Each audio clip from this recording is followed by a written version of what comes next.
Race number 6, the 6th on the pros, a 9-race card as well. Class 3 over the 1650, headed by Perfect Glory. Casper found Zach Burton, beaten favourite and 3rd last time out. That was behind Hardly Swears. Alcatraz last on debut. Lyle Hewitson from Barron 4 this time around. Rick Fields won over this trip 2 starts back at huge odds. Smiling City makes his Hong Kong debut. A 2-time winner in Australia. Surrealism, runner-up course and distance, 2 starts back with excuses. Some Streets Somewhere's a course and distance winner last season. And Fresh Power comes up in class, comes up in trip as well from the 12 to the 1650. He won at Shartin last time. Perfect Glory, Alcatraz and Fresh Power are the horses that have been up at Chung Fa. Good to slow the prediction here. Monster Kaka, he actually went an OK race last time out, leading with Matthew Poon on board. Alexi Bedell rides him. Smiling City, the newcomer, he's got some speed. The Australian PP, Some Streets Somewhere, he'll be handy. Harrier Jet tries the 1650 metres for the second time. You want to try and get in from gate number 12 for Karis Teton. And then you've got Racing Luck. He'll need some speed on to run on from the tail, I think, Racing Luck.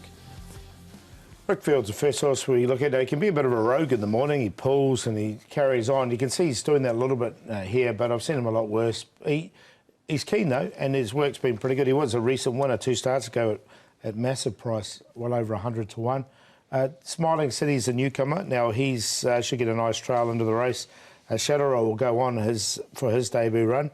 Sylvester de Souza from barrier number 3 is a son of So You Think. You can see he goes nicely enough with that Shadow Roll on. And Surrealism, he's found some form. His last couple of runs have both been pretty good. Neil Cullen doing the riding here. He'll jump aboard and he gets the opportunity from barrier number 1 as well. Yeah, I think he's heading in the right direction, Surrealism, and that's where we'll start in actual fact, looking at the key races here. Right after we've looked at Perfect Glory, who finished 3rd last time out as favourite. Yeah, it wasn't a bad run from Perfect Glory this time round. That was over the 1200 metres. He's stepping up to 1650 once again. He's not figured in the finish when he has tried course and distance in the past. Zach's on board.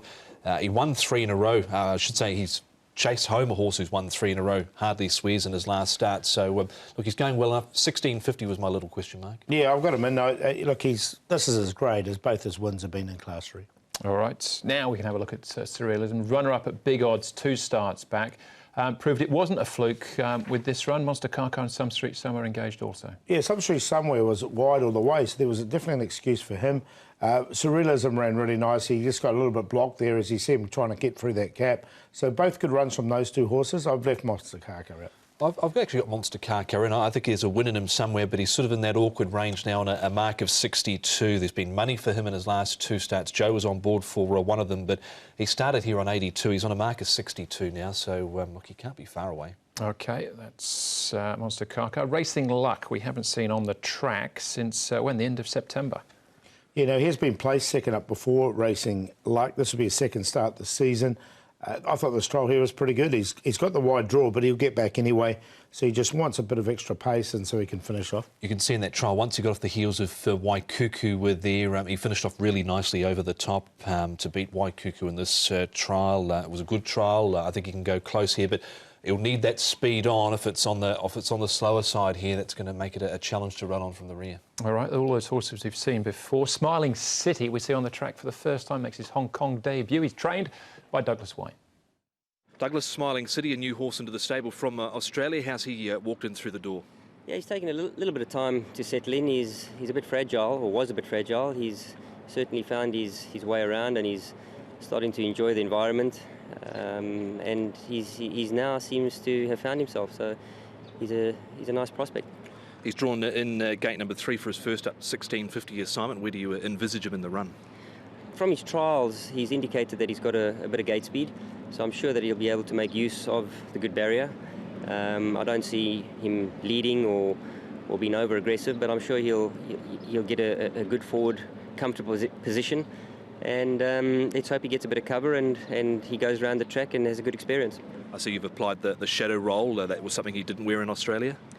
He's indicated to me that he gets his head up a little bit, and he possibly has dropped it a few inches since I put it on, and I think that might just be beneficial going forward. No doubt good to have a horse in these colours. Colours you've been successful in the past as a jockey for Gary Ling. Yeah, it's lovely. I've been associated with the Lings for a long time, and I'm very fortunate that they've supported me. I was actually with David Hayes over that period of time when Smiling City won at Canterbury, so it was nice to be on course and witness him running and winning, and he looks he looks like if he brings that form forward, he could be handy in Hong Kong. What about the weekend, HKIR Day, a winner and a second placing? The second placing from Super Wealthy, he looks quite a smart horse. Yeah, the winner was great. It's always nice to have runners, let alone winners, on International Day. I knew that when I was a jockey, you know, but good effort by Easy Go, Easy Win. And yeah, super effort by Super Wealthy, you know, first up. He had, the writing was on the board. He had 2 lovely trials under his belt, and I'm just glad he took that forward to the races. All right, there you go. Smiling City had a nice run down on him. The So You Think 4-year-old. Favourite here, though, Paul, is Surrealism, 2.7. Yeah, I've got him in, but I'm going to make my long shot in this race, some street somewhere. From this barrier number 8, there's not that much pace in this race, and I think they'll go forward and sit outside the leader, and if such, puts them right into the race here on the C course. So at 18 to 1, I'm happy to do that, put him on top to beat Perfect Glory. This is a second start back in Class 3, and this is his grade. Surrealism has been running well, and I like that trial from Racing Luck, but happy to go the 9 each way. On top for me is Racing Luck. Vincent Ho riding, I thought it was a really good trial coming into this, and here he is second up, 1,650 metres at the Valley, so he's on top. He's a 2-time course and distance winner. Perfect Glory, the only little reservation is 1,650 metres. I think Monster Car won't be far away, and Surrealism, so 2, 1, 11 and 6. All right, I thought Surrealism would be pretty hard to beat there, but have a look at each way, look at Triumphant Horse as well from Chad Schofield from Barrier 2. I thought he was interesting. Also in the 6th. All right, next up for us, race number 7. Again, 9 races on the programme. The 7th Class 4, again over the 1,650.